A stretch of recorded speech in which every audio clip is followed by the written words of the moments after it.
count for a quorum. So welcome everybody. It is 5:30 on Monday, February 19th. Hopefully everybody's having a great February and hopefully an early spring going on here. But I'd like to call the meeting to order. Thanks for everybody's attendance this evening. The first action item is to review and approve the minutes. Daphne had sent those out. Does anybody have any comments or edits on the minutes as they're currently written up?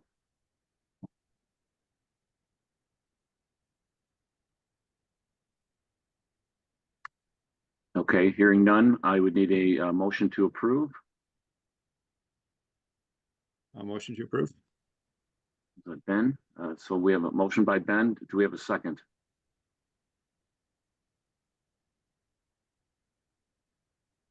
I'll second. Can I second? I think I can. I think so, yeah. All right, I'm going to second. All right, all in favor signify by saying aye. Aye. Aye. Aye. Aye. Anyone opposed? Okay, the minutes are approved. Daphne, I'm going to turn it back over to you for the next. Sure, yeah. Item here. So actually for this first item on the agenda, I know a lot of people were looking forward to this presentation, but unfortunately Kelly had a recent death in her family, and so she was unable to prepare everything she wanted to for this presentation. So we're gonna defer this for next month, and then hopefully she'll be able to have enough time to gather everything that she wanted to present for this. So we can probably just move over onto the second agenda item. And this is just housing data updates from our last meeting. A couple people had asked me for some extra data on what we have in Middleton. And so I took some time and I found the 2022 US Census data. That's the most recent that we have out right now. And they estimate that Middleton is about 48% owners and 52% renters. I know generally in the past, historically, Middleton has been about 50-50.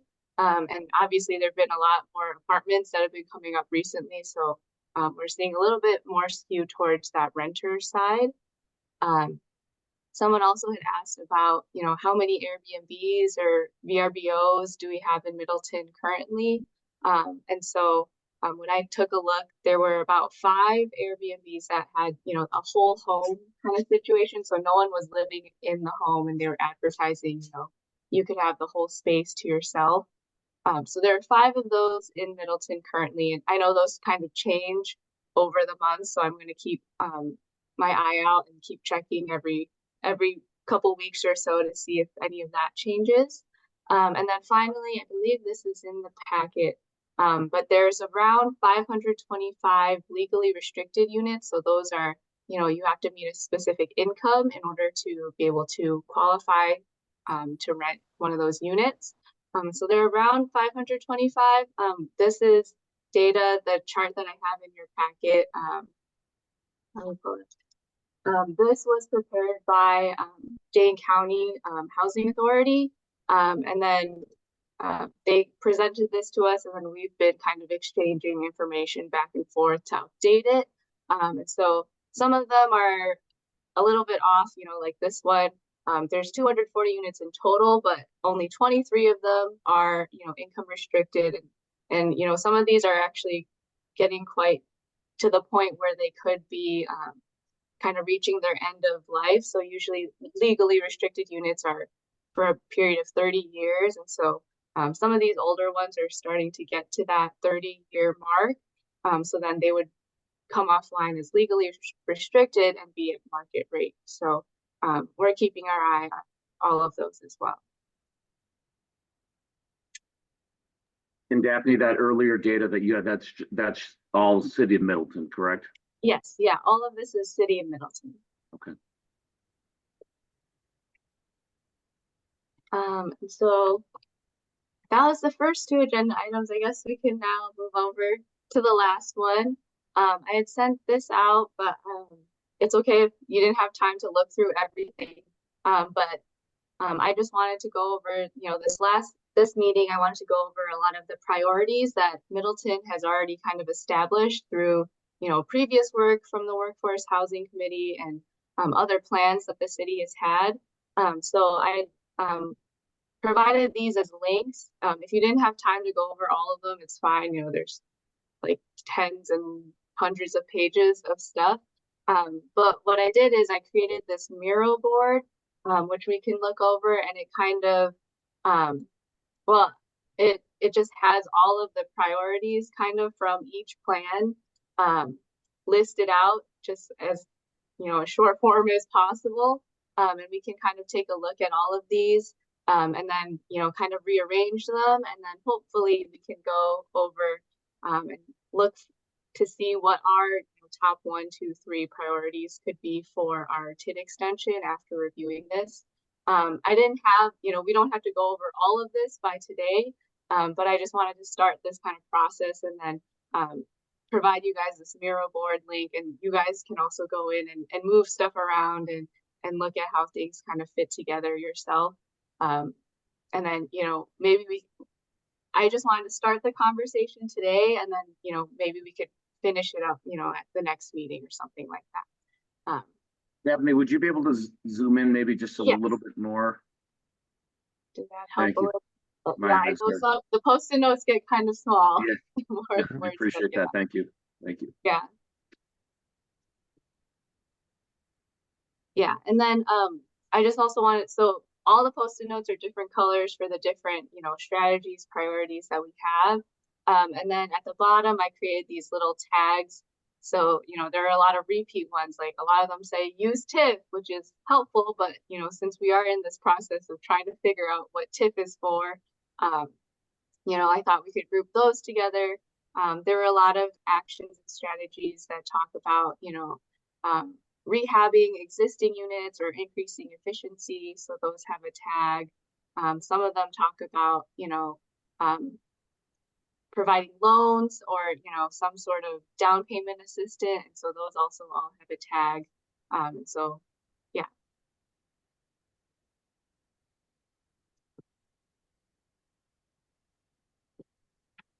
Would it be helpful if we kind of went through each of these like one by one?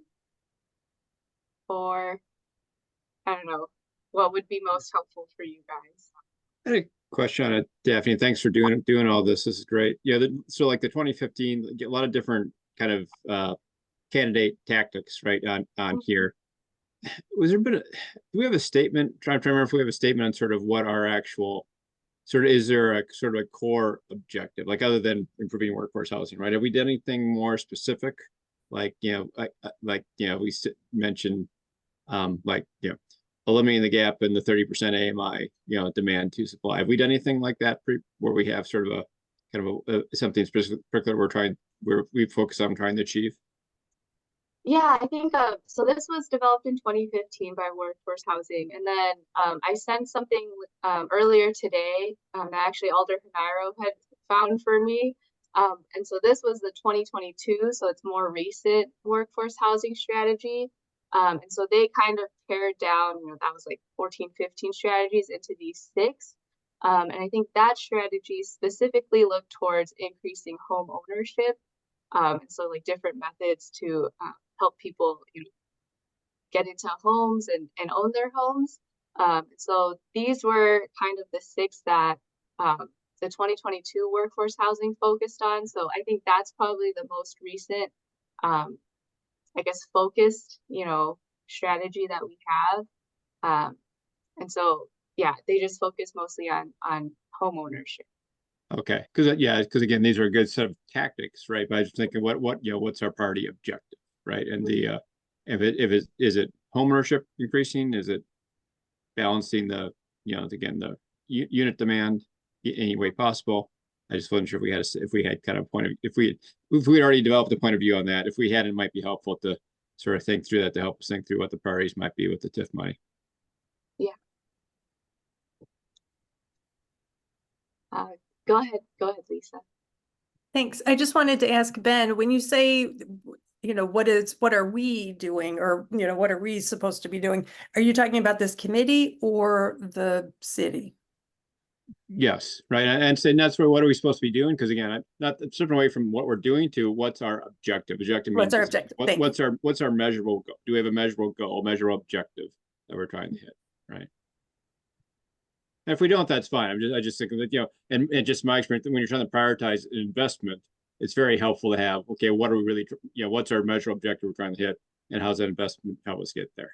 Right? Well, I know I don't have the agenda in front of me, and that's okay, Daphne. The Miro board is good.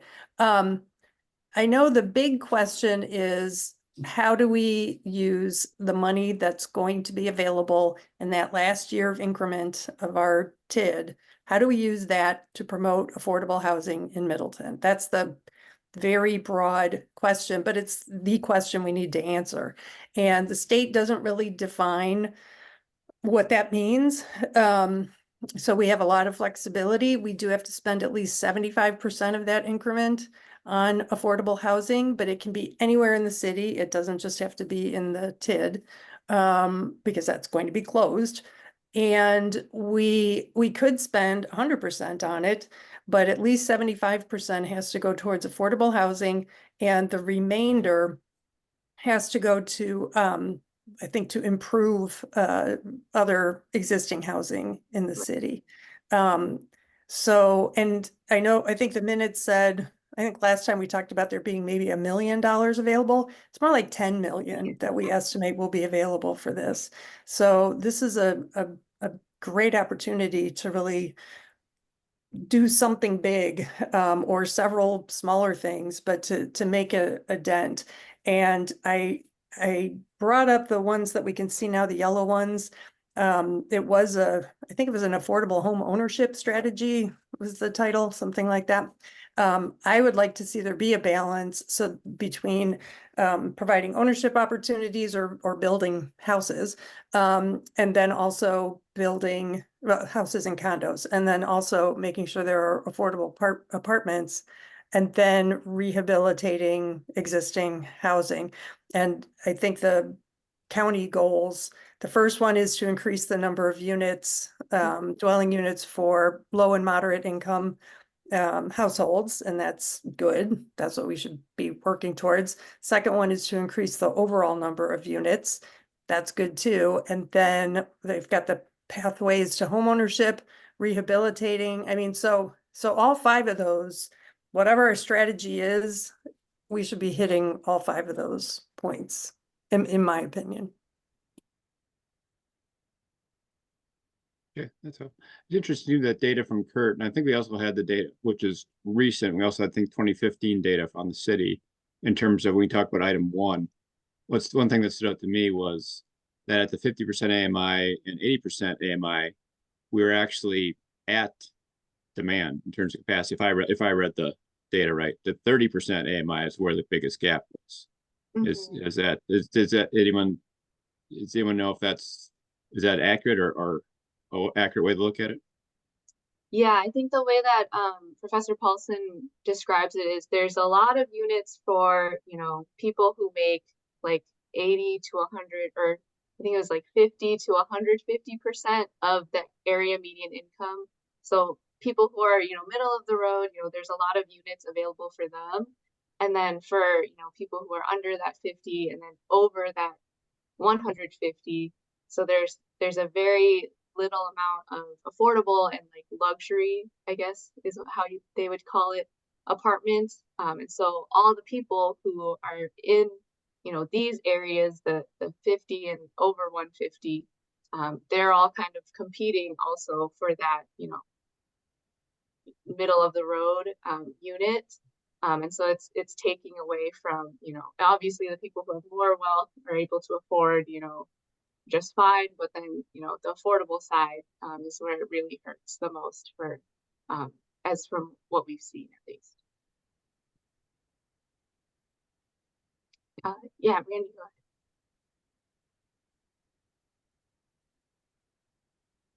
go ahead. Randy, you're muted. Thank you. Thank you. Lisa brought up the question of, kind of what to do with this money, and Ben has asked for goals. To me, it seems like we, I like the county's priorities just because I think it's pretty focused. I don't know how others in the committee feel, but that to me seems like a good way to attack the problem. More housing in general is important, but more housing at the low end of the scale is really important.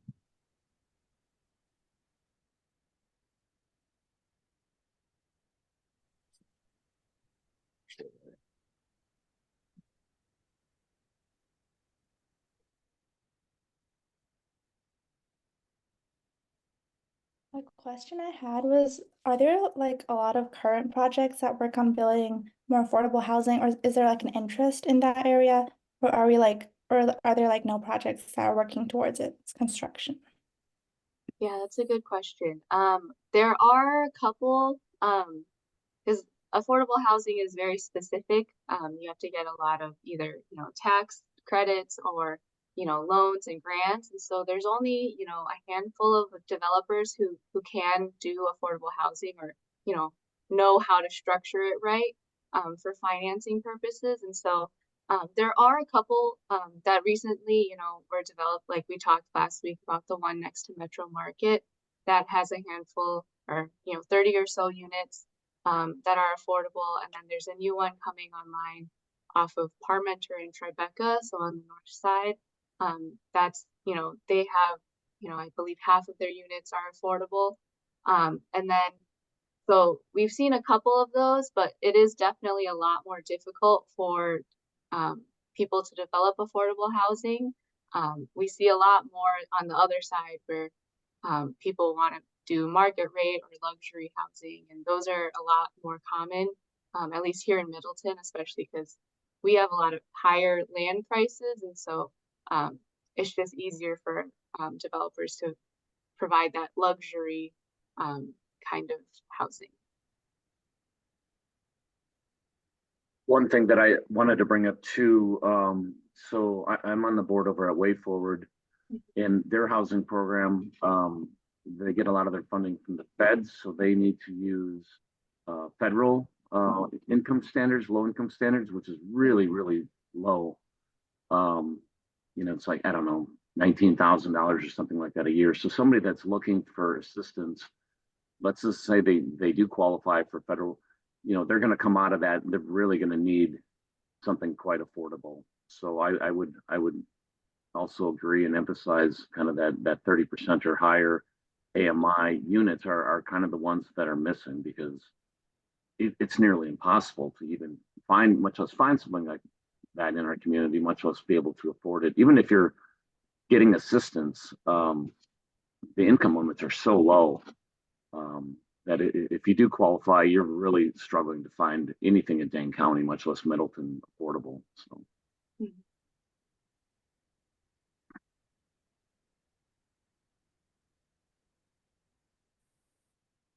Go ahead, Brady. I guess I'd like to see the city use their money to help kind of leverage the low income housing tax credit awards that the state gives out.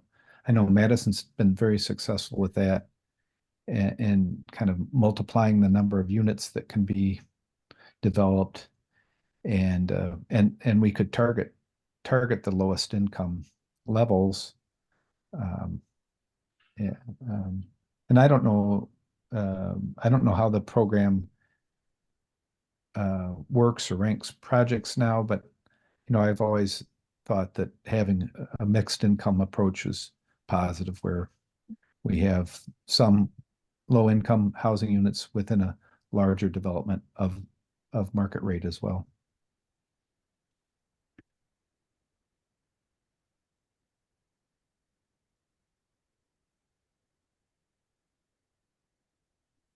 So Ron, you think kind of to paraphrase that, like encouraging developers and are incenting developers to add some, affordable housing within their project, that'd be sort of an approach, one of the things we could go after. Well, Is that right? yeah, I'd like that. Yes, absolutely. that makes If we sense. could, Yeah. and if we could, I don't know how we really need, I think we really need to, unless we will burn through our funds quickly if we are trying to just incentivize them totally with our money. But if we can use our money plus state money or federal money in combination, then we can get more mileage out of it and more, kind of more bang for our buck. So if we could figure out ways to do that, I would encourage that.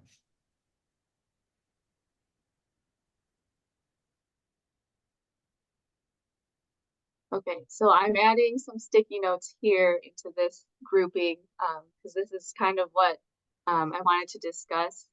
These were just, kind of placeholders that I put from seeing some like repeats a lot. And so I saw a lot of repeats for, people wanting owner-occupied housing or condos.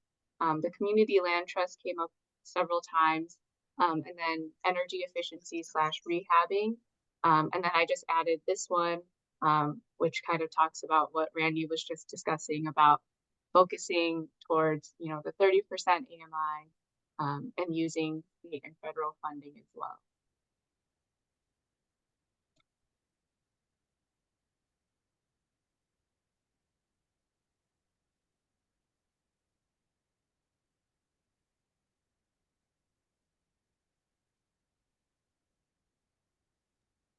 For the community land trust, or like how we'd help finance those affordable housing units for buyers, would we be doing that like ourselves through the city council, or would we be like outsourcing to like another like charity or provider? Yeah, that would definitely need to be like through a partnership model. A lot of us have looked into the Madison area community land trust.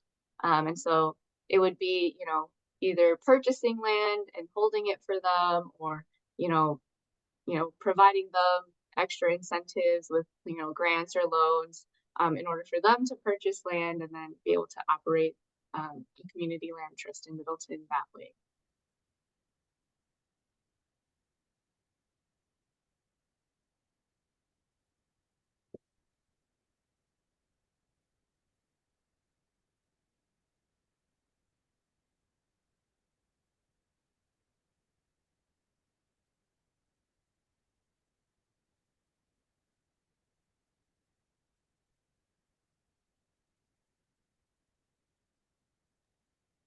Sorry, what were the red ones again?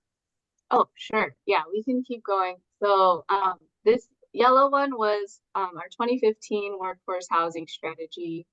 Um, and then the blue were county strategies. 2021 comprehensive plan is this pink reddish one. And so these are in our comprehensive plan. And they cover, almost everything, from like amenities for children to, land trust, and then, having energy efficiency, home upgrades, all of that. Yeah, Lisa. Thanks. I would like to see whatever we do on affordable housing also try to help us achieve other goals, such as our 100% renewable energy by 2050. So I think that, the energy efficiency or renewable energy is an important goal for whatever we do with the TID funds. And we can do that by incentivizing or actually commissioning construction that will incorporate these things. And then we could also rehabilitate existing naturally occurring affordable housing like the Energy Navigator program is doing. We'll have lessons learned from that program by then. I also wonder if any communities, is there a process for identifying unoccupied, deteriorating housing and going about the process of maybe trying to acquire that housing, either to fix it up or tear it down and replace it with new housing, maybe a duplex or something like that? Yeah, we don't have anything like that right now in Middleton. It's usually just like word of mouth of like, oh, there's a vacant lot here, or oh, like I know this house is, you know, really hurting for upgrades. But we don't really have much of a vacancy rate in Middleton, at least from what I know of. So it's a little difficult to pinpoint that. Um, However, right now there's a lot of vacancy in like commercial and office spaces. And so there's also, as to Randy's point, there is a lot of funding available for converting a lot of those kinds of spaces into housing. So that could also be, something we look into. Okay, yeah, I was just thinking, I know of two houses, one's gone, but two houses in my district, and there might be others. So if every alder has properties like that, it could be a win-win to address a property that maybe is getting some complaints from neighbors, helping the people out who evidently are having some issues, caring for their home, and then acquiring land that we could then use either for construction or for selling and taking the proceeds and using that for construction elsewhere. Just with that said, does anybody have any information on that home that's next to the VFW that was taken down a couple of years ago? I'm guessing that's still in private hands. I don't even know if it's for sale. Yeah, Yeah, they had proposed it as a beer garden, but I don't think that's still a plan. yeah, it was an interesting proposal, but I don't think it's quite feasible right now. So, yeah, it's for now, it's still just privately owned.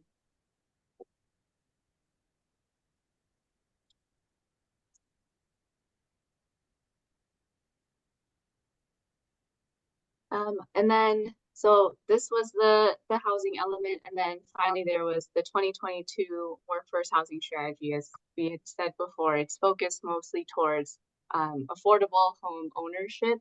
And so this was probably the most recent strategy we have in the city regarding workforce housing. Um, and yeah, go ahead, Randy.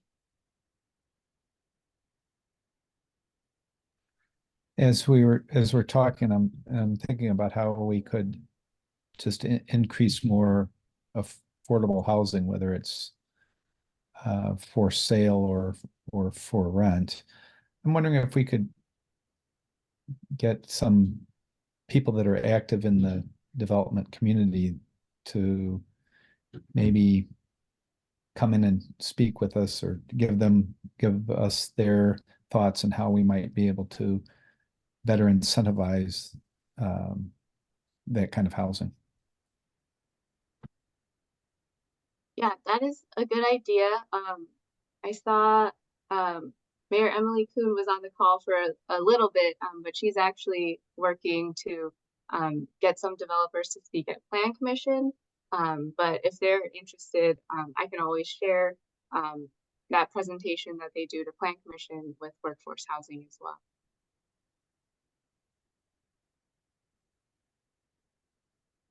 Is that a question that we posed to them at Plan Commission in terms of Randy's question? Yeah, so the mayor is inviting some developers to talk about housing and how they're developing housing and all of that in Middleton. And so that they're coming, I believe, if possible, if their schedule allows, I think it's March 12th Plan Commission meeting. So by the next workforce housing meeting, we might have some, I can share the recording of the Plan Commission meeting with all of you. Very good.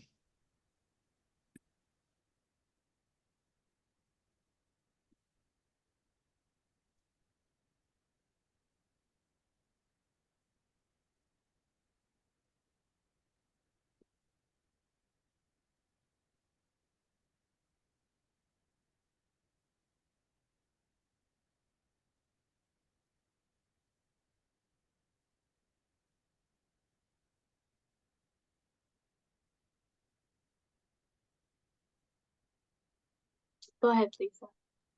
Thanks. I really like the idea, going back to the 2022 recommendations. I like the idea of condos, the city somehow getting involved in building condos, because I do think home ownership is important. A lot of people still want to own their own property, and it helps to build wealth. And so I really like the specificity of considering the long-term reuse of downtown land.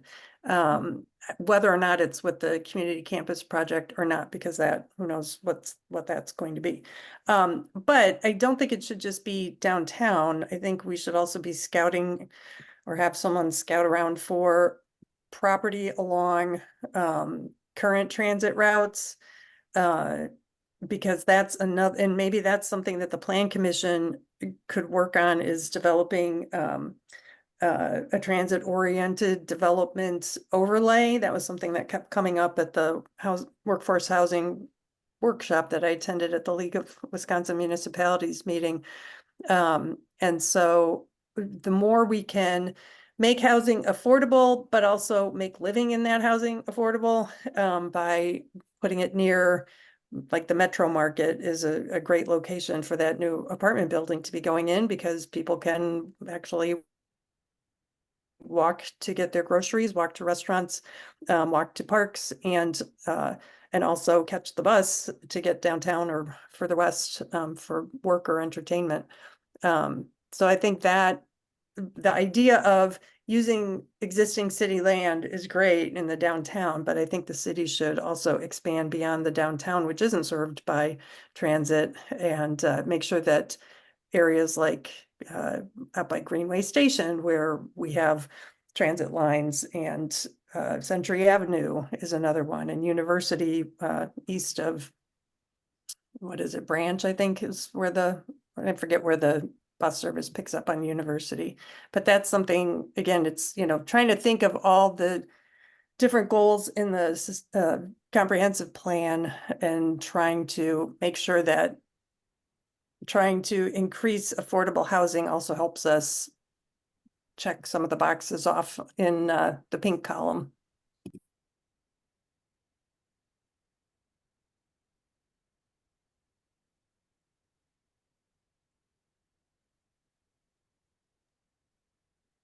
Go ahead, Randy.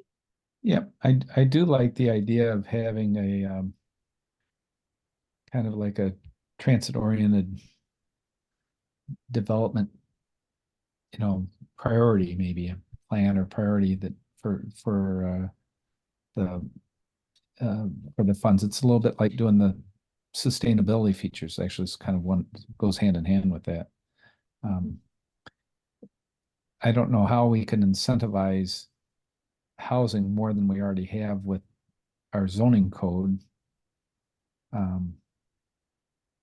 But I think it's a good, it's a good goal. One of the things that I've been thinking about over the last few years since COVID is looking at all the empty parking lots in the Greenway area, because of the change in officing patterns, and wondering if there's a way for us to incentivize the redevelopment of all that asphalt. And there's a lot of land there. It's well located. There's work adjacent to it. There's shopping adjacent to it, and to try to get even more housing in that area I think would be great for the city.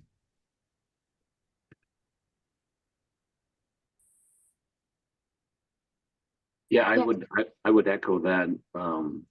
Greenway Station is certainly a area prime for redevelopment. I don't think it ever really developed, manner that people envisioned. And I certainly know that a lot of the retail shops over there could use a few more 100,000 people that would frequent their establishments, because unless you're getting there on car, very little people are walking anywhere near Greenway Station. But Daphne had a question with respect. I think, Randy, you had brought up TOD districts, and I know that study on University Avenue is probably, what is the status of that? Was that completed a couple of years ago? And did that Yes. identify any opportunities? Because University Avenue is probably the biggest area in Middleton, from my perspective, that is prime for really nice redevelopment, all the way up to Park Street. Mhm. Yeah, so that study was completed a couple years back. Um, they also encouraged, transit-oriented development and increasing density along the corridor. And then I think one of the biggest things was kind of like design guidelines for the corridor as it redevelops. So those were some of the things that came out of the University Avenue corridor plan. I think we were also envisioning it to be a big transit-oriented, corridor. However, with the new metro lines, there's only like one portion really that goes along University Avenue. Right. So there have been, I guess, some changes that we've had to rethink along University Avenue, especially between Allen and Branch. That's the area that's not served fully by transit. Um, However, we still agree that it is a like ripe for redevelopment and has a lot of opportunity. So, uh, yeah, go ahead, Lisa. I think that's a great point, Darren, and I would like to add, put a post-it, a green post-it in the TID discussion box to say implement the University Avenue corridor study and maybe other corridor studies that are out there. I know the Allen Boulevard build study is old, but maybe that could be updated. But anyway, to implement our other studies. And is there a possibility that through regional coordination in the future, we can get another line to serve university? Mhm.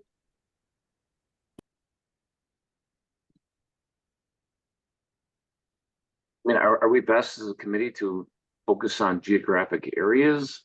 It seems like there's so much here. And from my perspective, the two primary areas where if we can really add significant workforce housing, and get it down to the level of those that need it the most, would be Greenway Station and University Avenue. I mean, they're just totally ripe for redevelopment in different sort of ways, but those are the two areas that I would like to focus in on. But it just seems like we have so many priorities and notes, and it's a little overwhelming, I think, at times. Those are the two priorities that I see, or opportunities, I guess.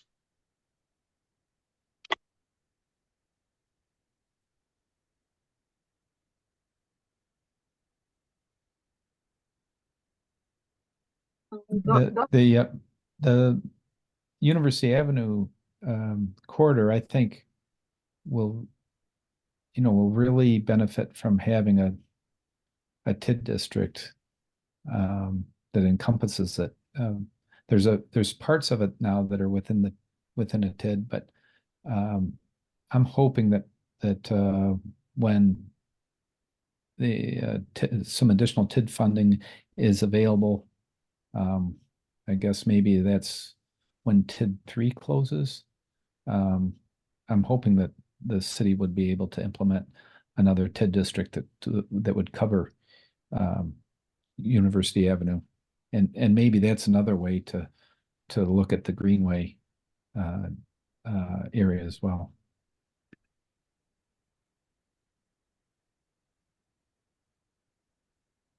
Go ahead, Ben.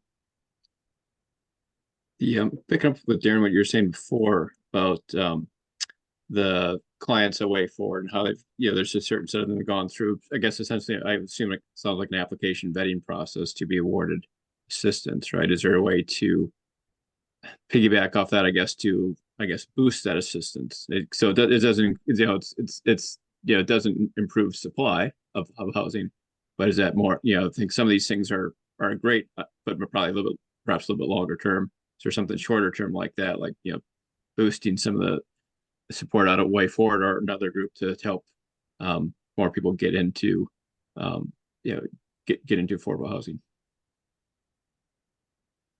Sure, that's a really good point.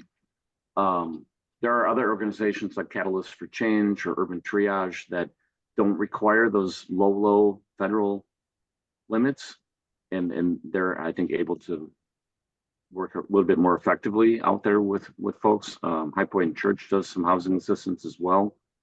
But anybody coming in a way forward, unfortunately, because of where the dollars are coming from, they have to use the federal poverty limits, and they're so low that I can't imagine anybody even thinking of living in Middleton with an income, like 19,000 or something. It's something really, really low. I don't even know how you would ever find anything halfway affordable, even if it was subsidized. I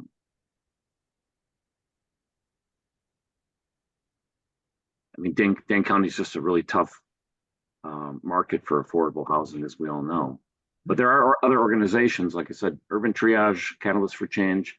They don't have to play by those rules because their funding comes from other areas without the purse strings attached. So those might be some organizations that we could talk to as well.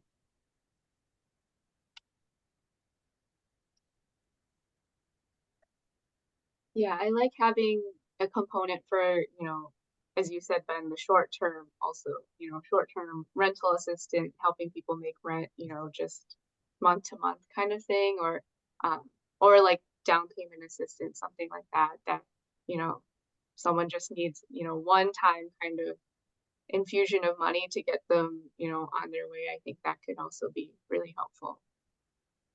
And that's what Catalyst and Urban Triage do. They'll you might be 1 month or security deposit, kind of in the range of like $1,500, which might cover your down payment or your security deposit or 1 month rent or things like that. That's what those funds go for. Yeah, Lisa. Yeah, I love the idea of hearing from other organizations that help to keep people in their homes. I think Urban Triage would be great. Maybe we can have a presentation from a couple different organizations. Way forward, yeah, I know when last year we were working on the budget and we doubled the ARPA funds that we're giving to Way Forward this year specifically for housing. But even now it might have changed, but when I used to work at the front desk as a volunteer, the limit and for all of cash assistance was $600. And that was, $300 to put towards your security deposit, for example, for an apartment, which was 1/5, 1/4 of the cost. So the clients had to cobble together different resources in order to live here. And, it could take a big chunk of time away from working or caring for kids or caring for yourself to track down all these resources. But I love the idea of, because again, going back to the Dane County 5 priorities, provide housing resources and for the most vulnerable population. I think partnering or supporting the work at Way Forward or Urban Triage could be helpful with that. And that leads me to partnerships in general is another thing that we should be striving to forge and take advantage of. In addition to leveraging funding, we should leverage some relationships. One thing we haven't talked about is seniors and helping seniors stay, if not in their homes, then in Middleton. So I don't want to lose sight of that. And I agree, it is overwhelming. I think I would look at this as answering a series of questions so we can kind of, make it a little easier to understand, more tangible. Like, do we want to recommend that the city take the 1-year TID extension? Yes, absolutely. I don't think anybody's on council even is talking about not doing it. And what do we want to do? Where do we want to do it? How do we propose it gets done? Things like that questions like that, I think, are easier for me at least, to digest and answer.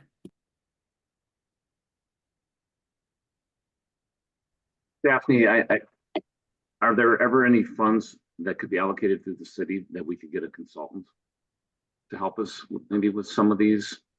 Yeah. Bring somebody that does this, that can take a little deeper dive in and work with this committee to maybe take some of these ideas and leveraging some of their past experience in other communities? Um, well, so my first reaction was yes, but in terms of having funds to, help us come to these recommendations, probably not.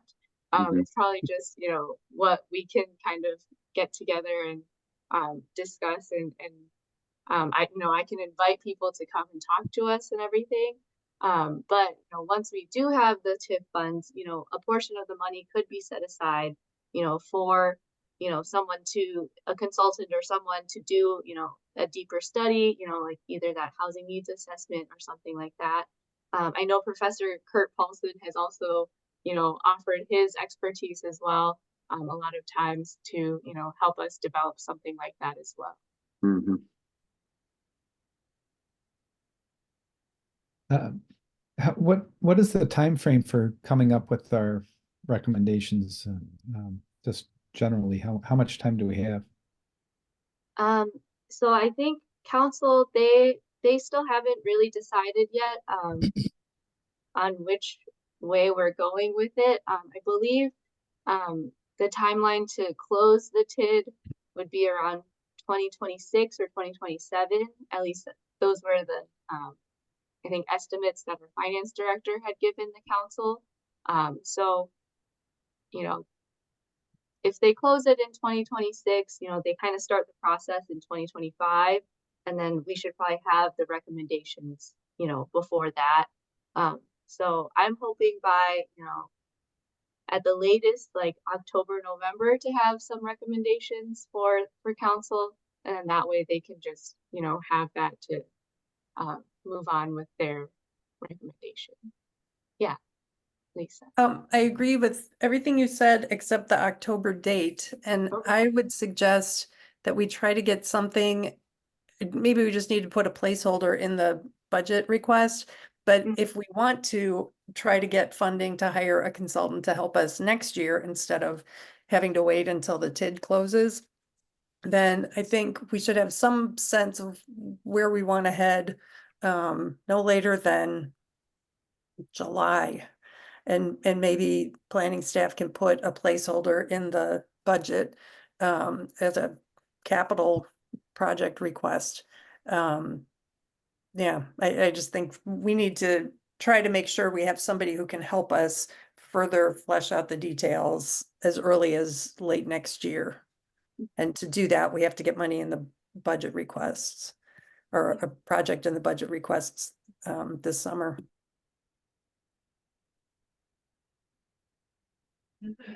Lisa, you were at, I assume you were at the presentation that Kurt Paulson gave. And yeah, I mean, the data was great. And he's such a resource. I mean, he's expert in this field. That's how I would look at it. Do you think it would be worthwhile to have him come to the Workforce Housing Committee and just make a presentation or talk with us a little bit about some ideas that he sees other communities using? I think that would be, I think that would be great. I'm not sure who's unmuted. Am I unmuted? I think that would be great. Randy, that's a great suggestion. I hinted to Kurt that, the workforce housing would be a great committee for him to join if he has the time, less labor and time intensive than plan commission. And he just kind of laughed, but then he did say something about there was a consultant he knew who'd be willing to work for free and give us some advice. And it obviously was him. I think that's a great idea. I would suggest that meeting, if we can get him to come, that should be an in-person meeting in City Hall, because I think we'd get the most out of it then. I like that idea, and I don't know if Daphne should reach out to him or you want to reach out to him, but if we could arrange for him to come on in and kind of talk with us. And like I said before, I'd like to see a few developers that, maybe specialize in low-income housing come and talk with us and give us some of their thoughts and feedback so that we can get people that are active, in this area to kind of give us a little bit of their thoughts before we came up with our recommendations. I think I like all that. A couple things. So Kurt was on this committee. I think he termed off, and he was also serving on the Plan Commission, which I don't know if he was able to keep that up, but he was on this committee for a long, long time. Secondly, I think if we are going to bring Kurt in, I think we should be a little bit focused in what we're asking him to do. Certainly, he speaks all over like the state and all over Dane County. He's got a lot of good information, but I think if we're going to bring him in, let's really get him to focus in on Middleton. Certainly, the dynamics across the entire county are important to keep in consideration. But let's really take a deep dive into Middleton, because, like I said, he presents all over the place, and which is very helpful. But I think if we're going to bring him in, let's get it down to Middleton specifics and really challenge him to give us his ideas on recommendations for our community. The other thing that I was thinking, and I'm not sure who just brought it up, but communities do that. We could have our own workshop, if you will, or a session where we bring in various speakers, and the developers could come in, Kurt could talk, we could bring in some other people and really make it into an interactive a community workshop or like a speaker series or whatever that would draw in people from all different types of disciplines, I think. Almost like a mini conference, like 2-3 hours. And I know who just did that. Lake Mills, I think, just did that a year or two ago. And I know Kurt came in for that, but that might be another opportunity. And I think that was through Thrived Economic Development, which is Jefferson and formerly Dodge County. But they had a workforce housing summit, if you will. And it was like a little breakfast. It was like 2 or 3 hours in some morning, and brought in just a ton of speakers. And some of the ideas that came out of that were really quite innovative, I thought, and just getting people to come in and talk and share ideas, very helpful. Yeah, Lisa. I love that idea. And it also reminded me that we haven't talked about bringing in employers in the area who have the jobs that we're trying to, bring their workforce in here. So I think at some point we should interact with maybe the chamber or a couple specific employers to throw some ideas around and hear what they're thinking.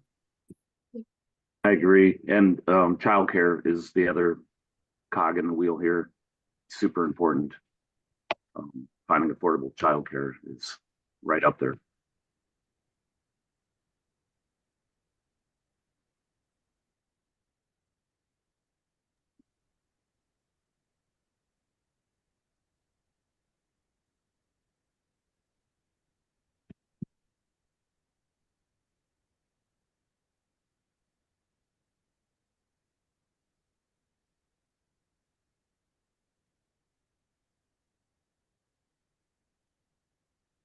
Okay, thank you everyone for the feedback. I think this is a really good discussion, and I'll send out this link again so each of you can, look more in depth yourself. Because yeah, you can like zoom in and take time to read. You can move. I think you might be able to move things around. I'm not sure if I set it up for that or not. But yeah, I'll send this out again, and then it sounds like I'm gonna reach out to people, to Kurt Paulson and to some of the developers, and see if they can come. I believe our next meeting, we have a public hearing. It was for some CDBG funding that we provided for that apartment next to Metro Market. They had to hold, some kind of public hearing for their grant assistance. So that will be happening at the next meeting, and then Kelly can give her presentation on the affordable or the energy efficiency navigator project.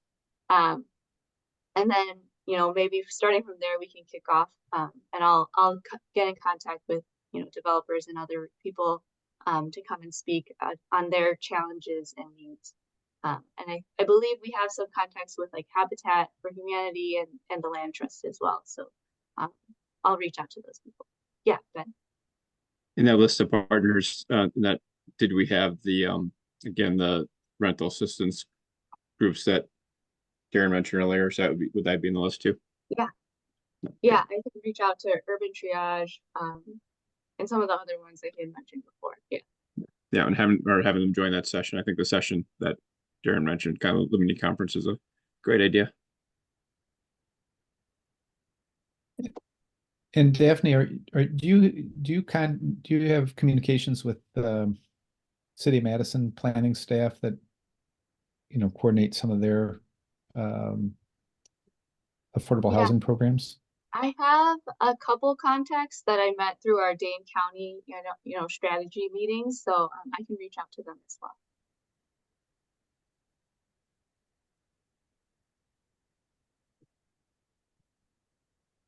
Great. Okay, any other discussion here? Is this our last agenda item, Daphne? Yes, it is.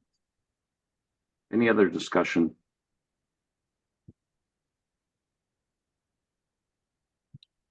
Okay. Hearing none, it is 6:26. I guess I'd look for a motion to adjourn.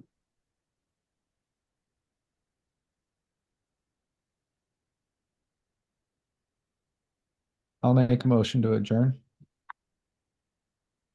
Motion, I'll need a second. Second. There's a second. All in favor, signify by saying aye. Aye. Aye. Aye. Opposed?